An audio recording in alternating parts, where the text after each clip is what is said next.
Hey folks, I hope you're all doing well. It's me, the leftover monkey, back again. And you know what keeps rearing its ugly head again and again? Something nobody wanted or even asked for. Woke trash. That's right. And we got a film here together. Came out this year, in fact, 2025.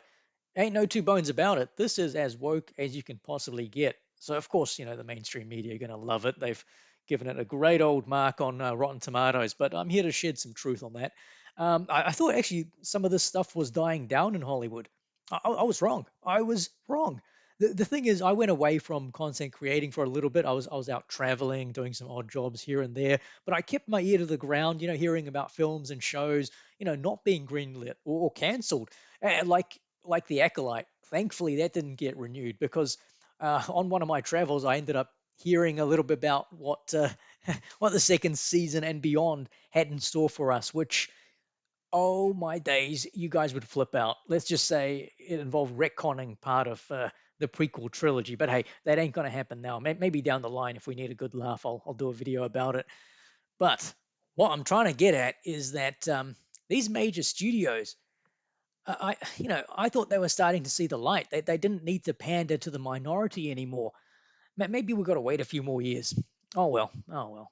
And so you know what? I've decided to create a little segment called "Taking Out the Trash," and this will include spoilers because, frankly, I don't care about films like this that deserve to be spoiled. And look, if you want to see this unspoiled, if you're so desperate to see it unspoiled, maybe do that first, then come back to my channel, give me a like so you can wash your hands clean off it. So I went to see this film with a group of friends. And here's the thing: afterwards, I was intrigued to see how the ladies viewed this film overall. And there were two ladies there; they both liked it. They they couldn't give me like any critical reason as to why they liked it, but whatever. I did ask them though, was there something that they didn't like in the film? And both of them actually were straight off saying Dave Franco's character. They didn't like him. They were like he was annoying and apologizing all the time. And that was interesting, that second part about apologizing, because it forced me to watch it a second time by myself, because those ladies caught something that I didn't really take much notice of. The thing is, there were a couple of other moments they mentioned that they didn't like. There's a real cringe moment near the start of the film when they introduce Dave Franco and Alison Brie's characters, and yeah, and they also didn't like this introduction of another character later on in the film. And I'll come back to these, but yeah, I think a lot of people went into this film primarily to view the visual effects, the body horror elements, which are fine. But we've seen it all before. Go watch a David Cronenberg film. You'll find that much better than this. And to be blunt, the overall story in this film in together doesn't really work. There are too many plot holes in it. And I was like, are they trying to do an invasion of the body snatchers type film or the thing? But either way, it doesn't hit anywhere near close to those films. I'm sorry, I'm not going to be fooled by this. Let's get into the woke, shall we? One of the, I guess, woke traits is that female characters are, of course, the best ever.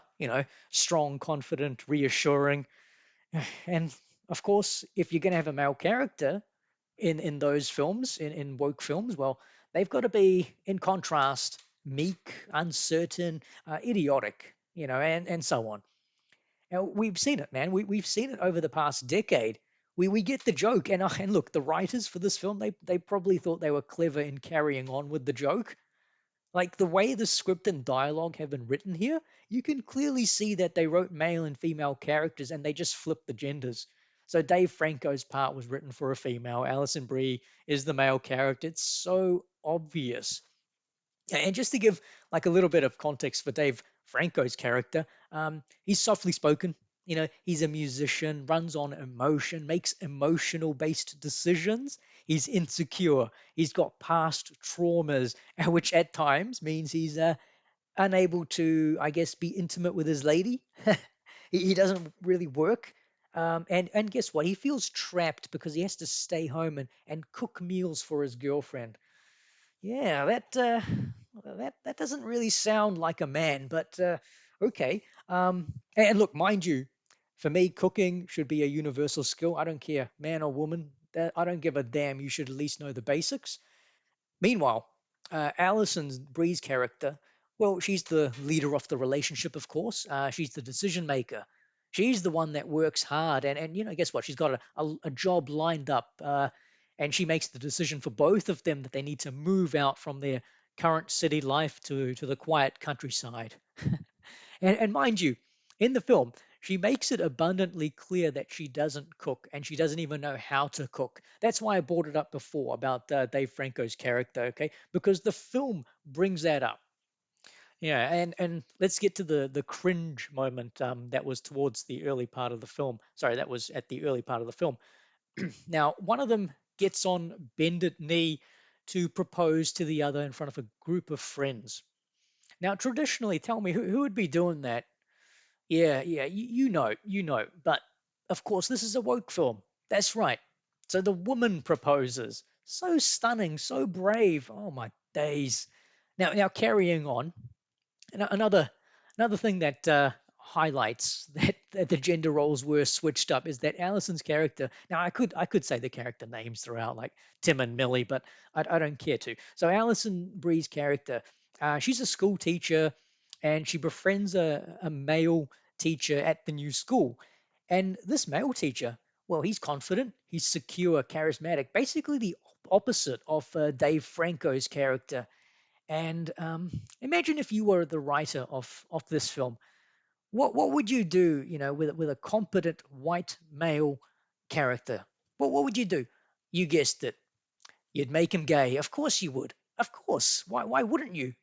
Because why would you want a competent straight white male character? You wouldn't want that if you're doing a woke film. Now, here's the thing. If we were to flip the script back to the way it was meant to be, and Dave Franco was the strong male character lead, and he was the teacher, and he had a job lined up, in the countryside teaching, and he meets a female teacher at the new school, and they have an affair because, Dave Franco's character is not getting any intimacy at home because of Alison Brie's traumatic experiences. Hey, you can visualize that pretty easily. That actually fits a realistic narrative. Now, the reason I begrudgingly rewatched this a second time was because of those ladies I watched this film with when they mentioned Dave Franco's character apologizing a lot. So, get this, 14 times. That's what I heard. Maybe there could be more. 14 times Dave Franco's character apologizes to his lady in the film. That's insane. And yes, Alison Brie's character does apologize in the film as well. I think I heard like maybe 3 or 4 times though. However, the difference is that when she apologizes, it's like an accidental situation that required an apology. Imagine like you accidentally bump into someone's shoulder while walking, you turn around and go, "Oh, sorry about that." It's more the courtesy apology rather than taking accountability. And I think, and this is a bit of a stretch. There may have been one genuine apology from her. Yeah, I mean, again, I'm stretching, but there might have been one. Whereas Dave Franco's character, every single one of his apologies is a result of him. Like it's all his fault. It's so cringe, man. Like Dave Franco's character, and I don't like saying this, but this is your classic beta simp, devoid of any masculinity. Any masculinity. It's just outrageous they keep doing this in film and television. Oh man, and that actually just reminded me of another scene in the film towards the end. Oh, he gets Rose Tico'd. Yeah, there's a moment where he's actually going to sacrifice himself so that Allison's character, can carry on with life. But no, of course not. They can't even let him have that. I mean, it didn't surprise me, but I was just like, oh, come on. Honestly, I could go on and on, but yeah, there's just too much useless stuff in this film. I mean, this film can f off as far as I'm concerned. Yeah, I don't want to rot your brains any further. But look, I hope you enjoyed this little segment. I'll probably do more of these as I go along. As long as Hollywood continues making this stuff, I'm here to lay it on the ground and beat it down. Okay, take care, everyone. See you next time. Leftover Monkey out.